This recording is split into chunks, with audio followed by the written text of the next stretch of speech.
বর্তমান সরকার মাননীয় তারেক রহমানকে বলবো, ভারতের মতো কৃষি বিপ্লব ঘটান।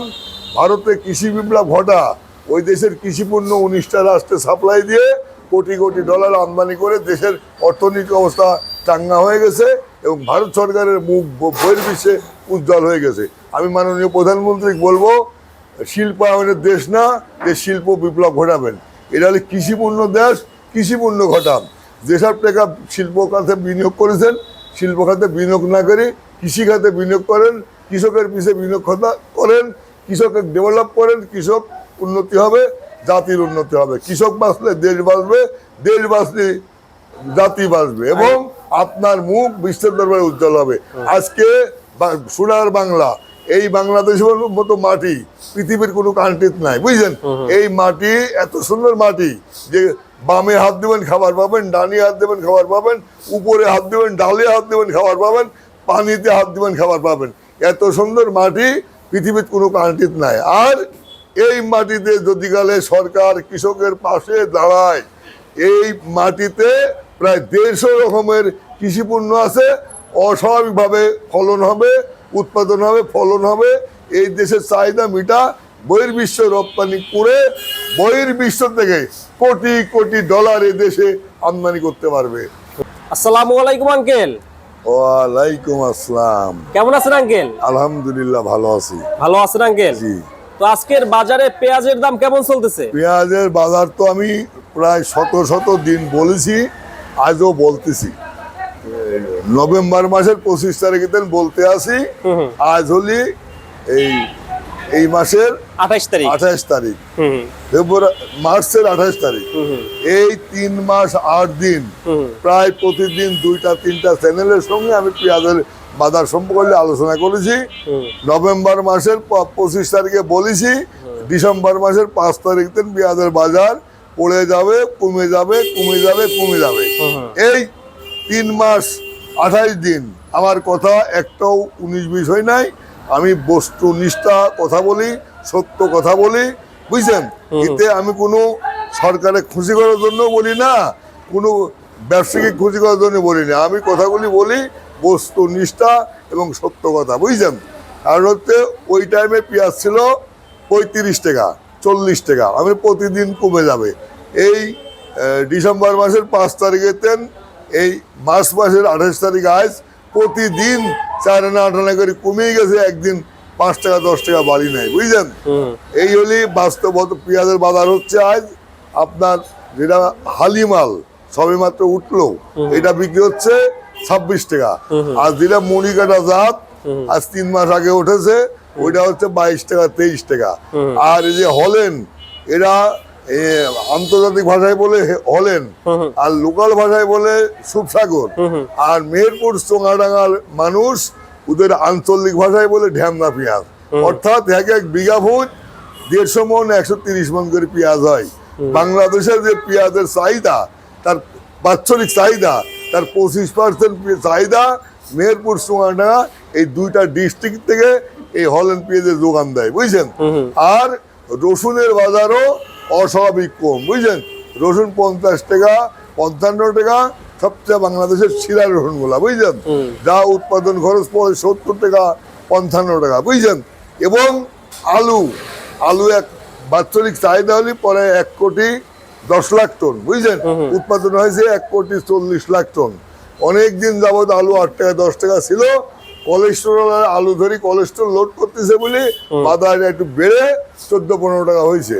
রসুনের বাজারও লসে চলতেছে, পেঁয়াজের বাজারও লসে চলতেছে, বুঝছেন?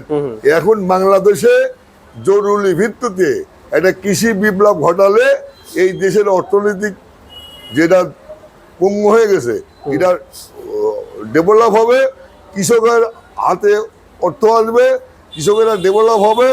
কৃষকের হাতে যদি গেলে পয়সা হয়, পূর্ণ বেশি লাভ হয়, পয়সা হয়, তাহলে কৃষকের ছেলেপেলে লেখাপড়া হবে, কৃষকের ছেলেপেলে স্কুল কলেজে লেখাপড়া করবে, কৃষকেরা মার্কেটে বাজার করে, বুঝছেন? কৃষকের হাতে পয়সা না থাকলে দেশে পয়সা থাকে না, বুঝছেন? এরপরে আপনার নতুন সরকার আসছে। নতুন সরকার যেসব নির্বাচনের আগে যেসব ইশতেহার ঘোষণা করেছিল, তা প্রায়গুলি বাস্তবায়ন করতে যাচ্ছে। কৃষি লোন 10,000 টাকা এবং তার সুদ সহ মৌকুব করে দিয়েছে 12 লাখ কৃষকের, বুঝছেন। এবং বিভিন্ন রকমের যে প্রতিশ্রুতি দিয়েছিল প্রায় পুরা করতেছে, বুঝছেন। বর্তমান সরকার মাননীয় তারেক রহমানকে বলবো, ভারতের মতো কৃষি বিপ্লব ঘটান। ভারতে কৃষি বিপ্লব ঘটা, ওই দেশের কৃষিপণ্য 19টা রাষ্ট্রে সাপ্লাই দিয়ে কোটি কোটি ডলার আমদানি করে দেশের অর্থনৈতিক অবস্থা চাঙ্গা হয়ে গেছে এবং ভারত সরকারের মুখ বহির্বিশ্বে উজ্জ্বল হয়ে গেছে। আমি মাননীয় প্রধানমন্ত্রীকে বলবো, শিল্পায়নের দেশ না, যে শিল্প বিপ্লব ঘটাবেন। এটা হলে কৃষিপূর্ণ দেশ, কৃষিপূর্ণ ঘটান। যেসব টাকা শিল্প খাতে বিনিয়োগ করেছেন, শিল্প খাতে বিনিয়োগ না করে কৃষি খাতে বিনিয়োগ করেন, কৃষকের পিছিয়ে বিনিয়োগ করেন, কৃষকের ডেভেলপ করেন। কৃষক উন্নতি হবে, জাতির উন্নতি হবে। কৃষক বাঁচলে দেশ বাঁচবে, দেশ বাঁচলে জাতি বাঁচবে এবং আপনার মুখ বিশ্বের দরবারে উজ্জ্বল হবে। আজকে সোনার বাংলা, এই বাংলাদেশের মতো মাটি পৃথিবীর কোনো কান্ট্রিতে নাই, বুঝছেন। এই মাটি এত সুন্দর মাটি যে বামে হাত দেবেন খাবার পাবেন, ডানে হাত দেবেন খাবার পাবেন, উপরে হাত দেবেন, ডালে হাত দেবেন খাবার পাবেন, পানিতে হাত দেবেন খাবার পাবেন। এত সুন্দর মাটি পৃথিবীর কোনো কান্ট্রিতে নাই। আর এই মাটিতে যদি গেলে সরকার কৃষকের পাশে দাঁড়ায়, এই মাটিতে প্রায় 150 রকমের কৃষিপণ্য আছে। অস্বাভাবিকভাবে ফলন হবে, উৎপাদন হবে, ফলন হবে। এই দেশের চাহিদা মিটা, বহির্বিশ্ব রপ্তানি করে বহির্বিশ্ব থেকে কোটি কোটি ডলার এই দেশে আমদানি করতে পারবে। তো আঙ্কেল, এই যে কৃষকের জন্য খাল খনন করছে, সাথে রাস্তা হবে, এটাও তো অনেক ভালো একটা উদ্যোগ। জি, এটা ভালো উদ্যোগ। মানে শহীদ রাষ্ট্রপতি জিয়াউর রহমান যখন প্রেসিডেন্ট ছিল, রাষ্ট্রনায়ক ছিল, তখন 35% জমি আবাদে ছিল আর 65% জমি অনাবাদ ছিল। শহীদ রাষ্ট্রপতি বহির্বিশ্বতে নির্ধানের বীজ দিয়ে এসে দেশে কৃষকের হাতে তুলে দিল। শহীদ রাষ্ট্রপতি বিদেশ থেকে পানির ডিপটিউবওয়েল নিয়ে আসি এই দেশের কৃষকের হাতে তুলে দিল। শহীদ রাষ্ট্রপতি কৃষি বিপ্লব ঘটানোর সূচনা করেছিল। অত্যন্ত দুঃখের বিষয়, পরিতাপের বিষয়, উনাকে ভালো মানুষের জন্য উনাকে মেরে দেওয়া হলো। উনি কৃষি বিপ্লব ওই জায়গায় সমাপ্ত হয়ে গেল, বুঝছেন। তারপর সৌরাচারী সরকার এরশাদ 9 বছর দেশ চলাইছে। তারা কৃষকের বুকের ভাত পা তুলিতেছে আর এক পদেশে গলার পরে কৃষকের পাশে দাঁড়ায় নাই, বুঝছেন। তারপরে আসলো খালেদা জিয়া, তিনবারের প্রধানমন্ত্রী। উনি কৃষি বিপ্লব ঘটাতে চেয়েছিল, সূচনাও করেছিল, কিন্তু কোনো এক রাজনৈতিক প্রতিহিংসার কারণে উনাকে তিলে তিলে জেলখানায় মরতে হলো, বুঝছেন। এখন তারই ছেলে মাননীয় তারেক রহমান, উনি নির্বাচনে ইশতেহারেই কৃষক আমার ভাই, কৃষক আমার বন্ধু, কৃষি বিপ্লব ঘটাবো এই মনে বলেই প্রতিশ্রুতি দিয়ে আসছে। এবং গত কয়েকদিন আগে দেখেছেন দিনাজপুরে একটা খাল খনন উদ্বোধন করেছে। একই দিনে 44টা খাল খনন উনি উদ্বোধন করেছে, বুঝছেন। এই খাল খননের মাধ্যমে গোটা বাংলাদেশে কৃষিয়ায়নের মধ্যে নিয়ে আসবে, কৃষি বিপ্লবের মধ্যে নিয়ে আসবে এবং কৃষকের স্বল্প ইন্টারেস্টে 4% ইন্টারেস্টে কৃষকের লোন দিবে। যে সার 900 টাকা, সেই সার অতি সরকার 1800 টাকা লেছে।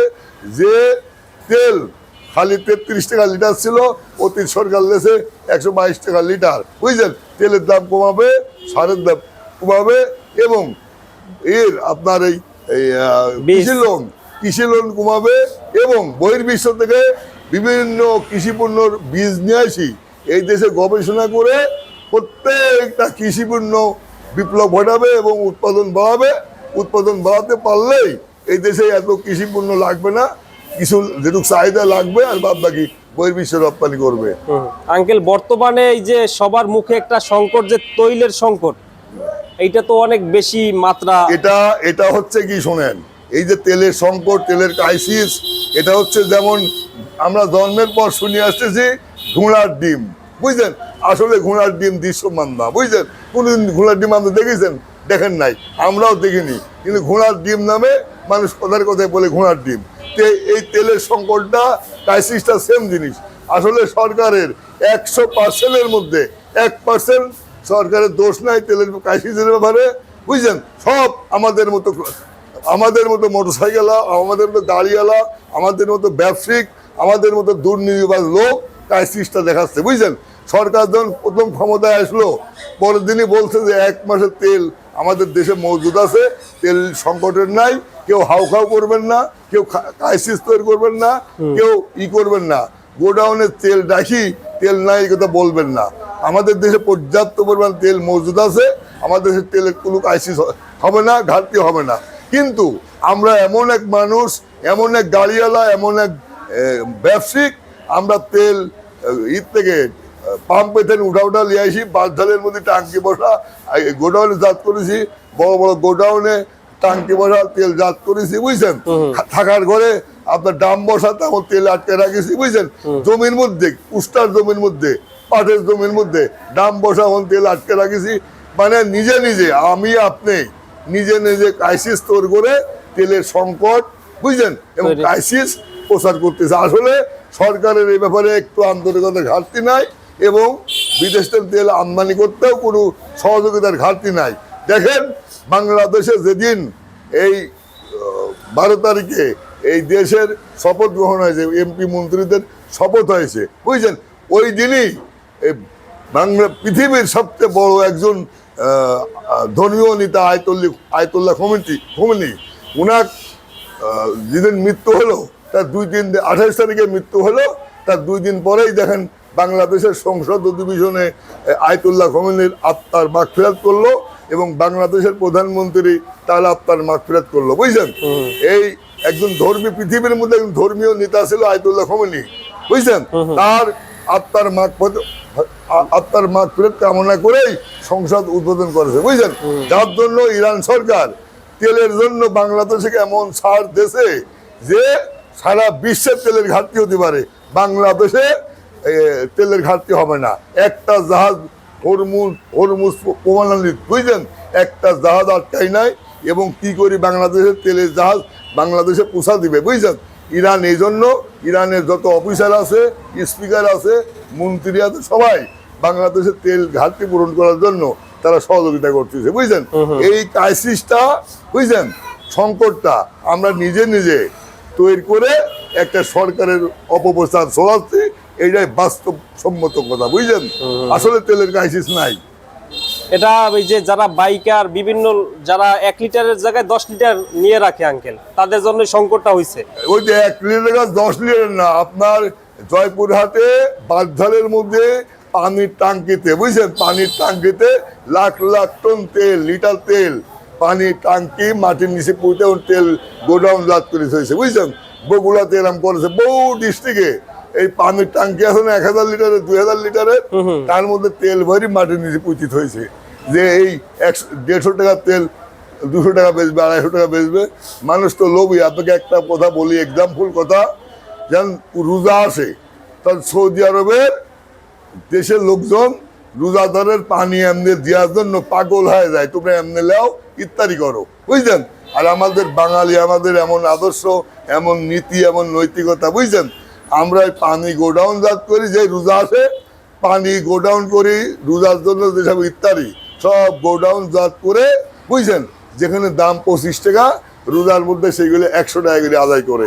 আমরা এই বাঙালি, এই জাতি, এই আমরা এই চরিত্র, এই নীতি, এই আদর্শ আমরা লোক, বুঝছেন। এখন আঙ্কেল লেবু 20 টাকার ভিতরে 10 টাকা, রমজানের সময় 150 টাকা থাকে হালি। জি, এটা তো একটা পলিসি, বুঝলেন। লেবু পলিস্টরে গোডাউন জাত করা যায়, বুঝছেন। থাইল্যান্ডের লেবু, চায়নার লেবু, বুঝছেন, এইগুলা রোজা আসার 2 মাস আগেই সব পলিস্টরে থুয়ে এর অল্প অল্প করে বের করে, অল্প অল্প করে বিক্রি করে, বুঝছেন। রোজার মধ্যে একটু কম দামে রোজাদাররা যে খাইতে পারে, নিতে পারে, সেই চিন্তা চেতনা মানুষের মাথায় নাই। কি করে 4 গুণ রোজার মধ্যে 4 গুণ দামে বিক্রি করতে হবে, এটা প্রত্যেকটা বাঙালির মাথার মধ্যে এই চিন্তা চেতনা, অনেক ব্যবসায়িকের মধ্যে, বুঝছেন। সব ব্যবসায়িক তো এরকম করে না, কিছু কিছু কিছু ব্যবসায়িক আছে, ইত্যাদি যেসব পণ্য রোজার জন্য যেসব পণ্য লাগে, এটা পণ্য গোডাউন জাত করে রোজার মাসে 4 গুণ দাম বেশি করে বিক্রি করে, বুঝছেন। বিশেষ করে বাংলাদেশে 18টা কোম্পানি আছে, বুঝছেন। এই এশিয়ার মতো, এই আপনার বসুন্ধরার মতো, বুঝছেন, এই এস আলমের মতো, এই যমুনার মতো, বুঝছেন, আপনার 28টা কোম্পানি আছে। এক একটা কোম্পানি এক একটা 242টা, 243টা, 250 আইটেম বেছে, বুঝছেন। এই আচারের থেকে শুরু করে তেল পর্যন্ত চাউল পর্যন্ত একটা কোম্পানি 250-300 করে আইটেম বেচে। বাংলাদেশের দ্রব্যমূল্যের বাজারটা তাদের হাতে নিয়ন্ত্রণ, বুঝছেন? এই এই এই ইটা ভাঙতে আরো সময় লাগবে। তবে বাংলাদেশের মানুষ বর্তমান বিএনপি সরকার, প্রধানমন্ত্রী মাননীয় তারেক রহমান দেশে ক্ষমতায় আসছে, 17 কোটি মানুষ বুক ভরে নিঃশ্বাস নিচ্ছে, বুঝলেন?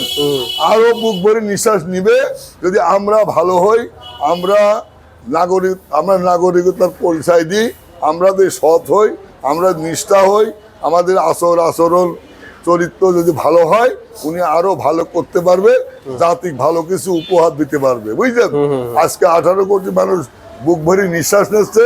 উনি কৃষি বিপ্লব যদি ঘটায়, কৃষকের পাশে দাঁড়ায়, বুঝলেন, তাহলে দেখা যাচ্ছে যে 19 কোটি লোকেরই বুক ভরে নিঃশ্বাস দিতে পারবে।